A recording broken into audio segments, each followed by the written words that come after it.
સૌપ્રથમ કચ્છ કલેક્ટર અમિત અરોરા સાહેબ ભારાપર ગામની મુલાકાત લીધી. ખાસ કરીને જળસંચયના કામોનું નિરીક્ષણ કર્યું તેમજ રામપર ખાતે સુમરિયું દાદીઓ સ્થાનિક સાર્વજનિક સેવા ટ્રસ્ટ સુમરી દાદી દરગાહ પર યાત્રાધામ વિકાસ બોર્ડ દ્વારા કરવામાં આવેલ કામોના ઇન્સ્પેક્શન કરવા માટે પહોંચ્યા તેમજ આગળના કામોનું રિવ્યુ કરી નલિયા પહોંચ્યા.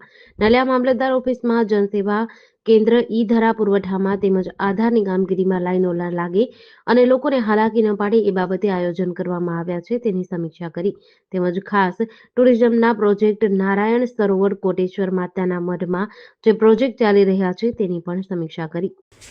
એની મુલાકાત લીધી. ખાસ જ્યાં જળ સંચયના જે કામો કરવામાં આવ્યા છે અને આગળની જે પ્લાનિંગ છે એનો રિવ્યૂ કર્યું. પછી મામલતદાર ઓફિસમાં જનસેવા કેન્દ્ર ઈધરા અને પુરવઠા એમાં લોકોને ઓછી હાલાકી પડે, આધારમાં લાઈનો ના લાગે એ બાબતે જે આયોજન કરવામાં આવ્યા છે એની સમીક્ષા કરવામાં આવી. અને એના પછી જે ખાસ ટુરિઝમના પ્રોજેક્ટ્સ નારાયણ સરોવર કોટેશ્વરમાં છે ને માતાના મઢમાં મોટું 38 કરોડનો પ્રોજેક્ટ જે ચાલી રહ્યું છે એની સમીક્ષા કરવાનો છું.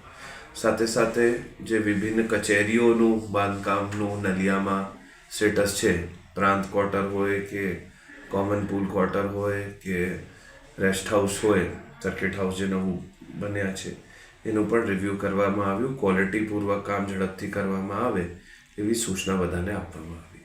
જેડીસી ન્યૂઝ સાથે રમેશ ભાનુશાલી, નલિયા.